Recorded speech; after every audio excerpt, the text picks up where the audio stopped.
এক দেশে ছিল এক রাজা। রাজার কোনো ছেলে সন্তান হইতো না।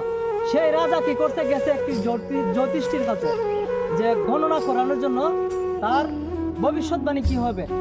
সেই রাজা জ্যোতিষী বলে দিছে যে আপনার ছেলে সন্তান, হ্যাঁ, হওয়ার একটা উপায় আছে। আপনি একটি ছেলেকে, 1 বছরের একটি ছেলেকে আপনি বলি দিতে হবে, তাইলে আপনার ছেলে হবে। তখন এই রাজা কি করলো, রাজ্যে ঘোষণা দিয়ে দিল যে একটি ছেলে সন্তান মানে তার কাছে বিক্রি করার জন্য, এবং পর্যাপ্ত পরিমাণের সম্পদ দিয়ে দিবে রাজা, আর তার এই ফ্যামিলিরা চলাফেরা করতে হবে না। এই ঘোষণা শোনার পরে হ্যাঁ, ওই একজন ফ্যামিলি থেকে একটি গরিব ছেলে, সেই ছেলেটা কোনো কাজে আসতেছে না বিধায় ওই রাজার কাছে বিক্রি করে দিল। বিক্রি করার পরে হ্যাঁ, ওই রাজা কিনে নিয়ে গেল বলি দেওয়ার জন্য। বলি দেওয়ার আগে ওই রাজা বাচ্চাটিকে জিজ্ঞাসা করলো যে, এই ছেলে, তোমার কোনো শেষ ইচ্ছা আছে কিনা বলো। আমার শেষ ইচ্ছা আছে। কি? আমাকে কিছু নরম মাটি এনে দেন।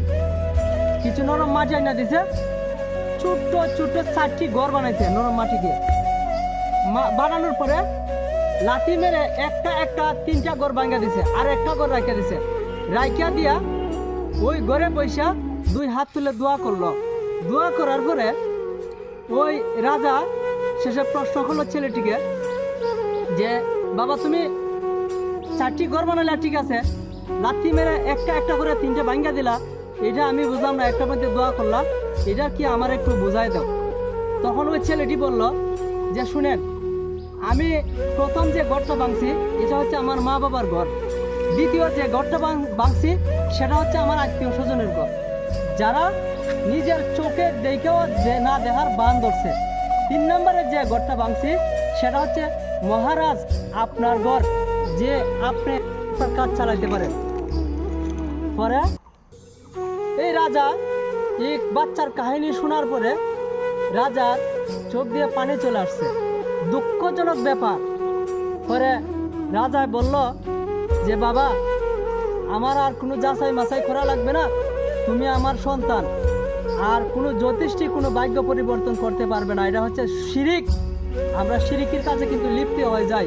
আমরা যা বলি, মা দ্বারা যা বলি যে, বাবা আমারে দিব, হ্যাঁ, বাবা দেওয়ার ক্ষমতা নাই। ক্ষমতার মালিক হচ্ছে একমাত্র আল্লাহ।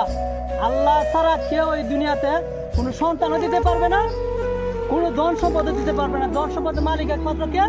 আল্লাহ। যারা ভিডিওটা দেখতেছেন অবশ্যই লাইক, কমেন্ট, সর্বোচ্চ পরিমাণে শেয়ার করে দেবেন এবং আমার পেজে ফলো দিবেন। ধন্যবাদ সবাইকে, ভালো থাকবেন। আসসালামু আলাইকুম।